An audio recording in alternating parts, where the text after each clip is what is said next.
very much for tuning in. Stinchfield 1776 on all the social media platforms. So this was the big news that came out. And I want to warn everybody out there.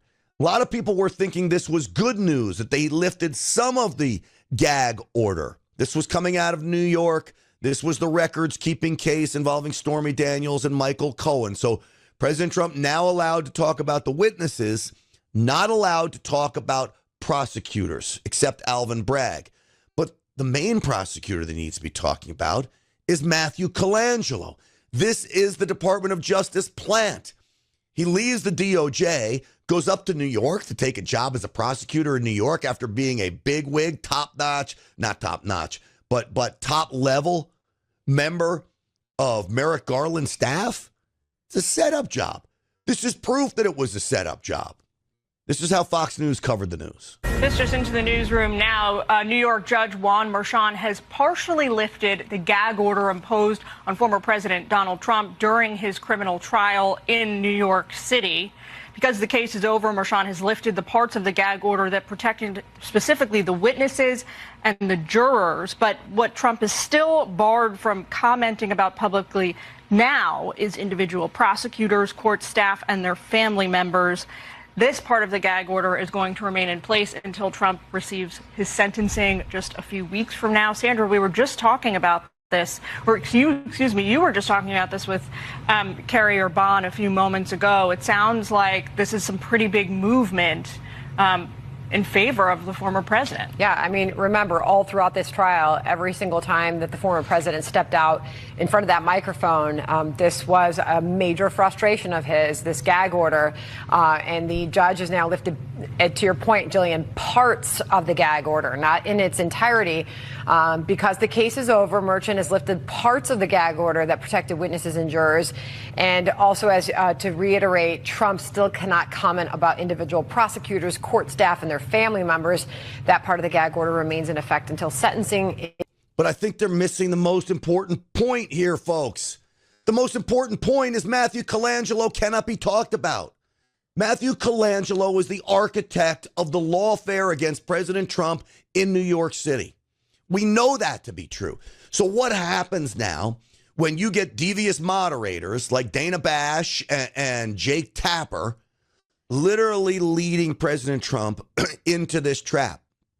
Is Juan Merchan going to use the audio from the debate and say we're going to imprison President Trump over this gag order in advance of his July 11th sentencing? Maybe. Now, can you imagine if they went to put this man in prison? It's a possibility, folks. I believe they want to do anything they can do to take President Trump out of his ability to run for office. That includes imprisoning him, which he still can run, he still can win, and he still can govern from prison if that was the case, God forbid. The double God forbid is that they kill him. Secret Service has got to be on their game, man, because I think they're coming for President Trump like you have never seen before. And it is frightening to me. And President Trump loves to get out and about with the crowd. You see him at the Philly cheesesteak place. You see him at a bodega in the Bronx, surrounded by supporters. It would be very easy to get to him. And still, President Trump has the strength, resolve, brave to go out in public like he does, but he wants to be near the people, unlike Joe Biden, who is in hiding one day before the debate. Where has he been? Since over the weekend, we have not seen Joe Biden. Is the Biden basement that he's in, or is it Tales from the Crypt? I don't know. But Joe Biden is MIA. Who does that before one of the biggest nights of your life? You think you'd be out in front, getting ready for it, hyping it up, getting the PR campaign going. Instead, he disappears, man. And this is what happens when he's in trouble. I am told the Biden administration, Team Biden, is in panic mode over Joe Biden and how he's going to handle this debate, even from the sheer factor of having to stand up there for 90 minutes. We know President Trump could stand on his head for 90 minutes. When you look at what he does during his rallies, Joe Biden's going to have a real hard time up on that stage for 90 minutes. So they're trying to set all these traps, these little loopholes, these little bear traps for President Trump. I don't think it's going to work, but he needs to know that they're out there. And God forbid if he falls into one of those traps, what do? They throw him in jail. Here's Alina Habba, one of President Trump's top-notch attorneys. This week's about the debate. Next week will be about, the week after next will be about the sentencing. I mean, I wouldn't put anything past Mershon. Think he'll try and put President Trump in jail in the middle of a presidential campaign leading into his convention? No, I wouldn't put it past him. We're going to see what they recommend from the prosecution side. Obviously, there's some back and forth, but I don't put anything past them. If you recall a few weeks ago, after the trial, someone spoke on The View and said, I've spoken to people in the prosecutor's office, in Alvin Bragg's office, and I've heard that they're going to recommend 1 year at Rikers. First and foremost, why are you speaking to anybody from the DA's office? Secondly, the fact is, I wouldn't put any of that past them, Sean. They couldn't beat him when they put him in court. They couldn't beat him when they put gag orders on every single case. But now they're going to try and jail him. I don't doubt it. It will literally cause an uproar in this country. They cannot do it. Well, it would be ridiculously desperate. But hey, they are. They can't win. Biden's their candidate. Ridiculously desperate. That's exactly what they are.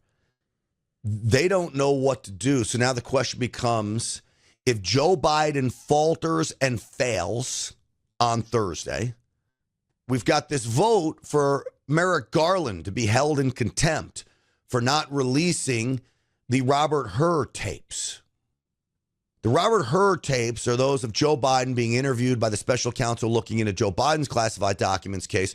Remember, Hur said that Joe Biden was so feeble and so forgetful, so overridden with old age that he couldn't be prosecuted. He would have sympathy as just a weak old man. Well, these tapes have to be really bad in order to come to that conclusion. So here's my assessment. Friday, there's going to be a vote on whether or not to have the Sergeant at Arms of the House of Representatives arrest Merrick Garland, bring him in, and hold him until he gives up what Congress needs, and that's those tapes. If Joe Biden has a bad performance Thursday night and they need to move him out, that it becomes so devastating, it's like a crash at a NASCAR race, you watch. Merrick Garland will submit to Republicans in Congress, and he'll release the Hur tapes as a way to continue Operation Oust Joe Biden so they can get somebody else in there that can rescue the Democrat Party. I'm not sure anybody can. Forget about Gavin Newsom. He's not liked. He's slick. He's disgusting. He doesn't fit the bill for Democrats. His state is destroyed. Wes Moore is the guy that I'm looking at. We've talked about it. The governor from Maryland.